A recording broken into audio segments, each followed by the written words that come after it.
lot of our audience members here are probably returning to No Shame. How many of you come here on a regular basis? Right? Yeah. Well, this is part 2 of Who Wants to Know, Horseface. Some of you may have been wondering what the heck happened after that. Just for a quick recap for everybody who wasn't here. First day of school, high school, first day of high school in a new city. And I've come determined that I'm no longer going to be that backwards kid that everybody makes fun of. I'm going to be friendly and I'm going to make new friends. And I come down to the bus stop, cute guy sitting there, and I say, do you happen to know what time the bus is coming? And he says, who wants to know, Horseface? Plan B, okay, retreat, retreat, retreat. Okay, then all the other kids show up, we get on the bus, it's the last stop before it heads out for the high school that's half an hour away. The place is completely full and nobody will let me sit down, so I have to sit down on the cruddy bus floor in my brand new Denees. Jeez, anybody remember those? That was humiliating. So, get off the bus, this is where we started.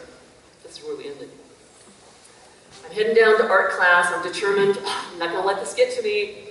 I'm going to persist. I get to art class, I check it out. I'm sitting at a table with 3 other people. There's a good-looking blonde kid, and this kind of short guy with a big nose. It's brunette. They're all talking. They obviously know each other about all the pot they smoked all summer and all the parties they went to that they don't remember because they were too drunk to remember anything. And I just kind of tried to get the hang of it, but I wasn't really.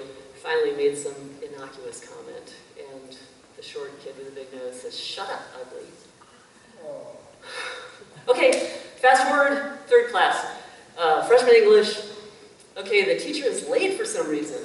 So a bunch of the guys start arm wrestling, and I mean, yes, this is where I'm really going to fit in. So I get into the fray, man, and I put down every guy who came up against me. Except the kid who was eventually our football captain.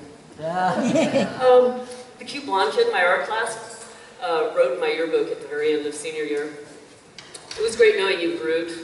He just assumed I knew that was what everybody had been calling me for 4 years. I had no idea.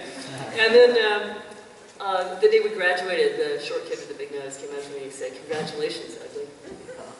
He had never called me by my name in 4 years. And it occurred to me on graduation day that this was like a term of endearment in the family where he came from. I was just looking at him like, oh, I get it now. And the cute kid at the bus stop, the one who called me Horseface, he never called me by my real name either. It was Horseface for 4 years. In my senior year, I was friends with my drama teacher, and I was over at her house, and she said, could you help me just grading some of these papers? They're just multiple choice, so all you have to do is find what they didn't get right. So I said, sure. And she handed me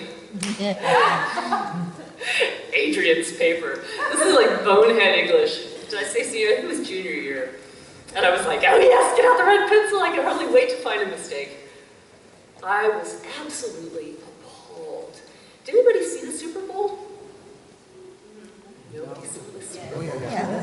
Okay, was that a great game or what? Yeah. No, it was the worst game you've ever seen. The Bronx got stomped so bad, it wasn't even fun to watch. That's how it was, grading this guy's paper. I was thinking, wow. The first day of school meant something completely different to him. And what does the last day of school, what is that going to mean to this guy?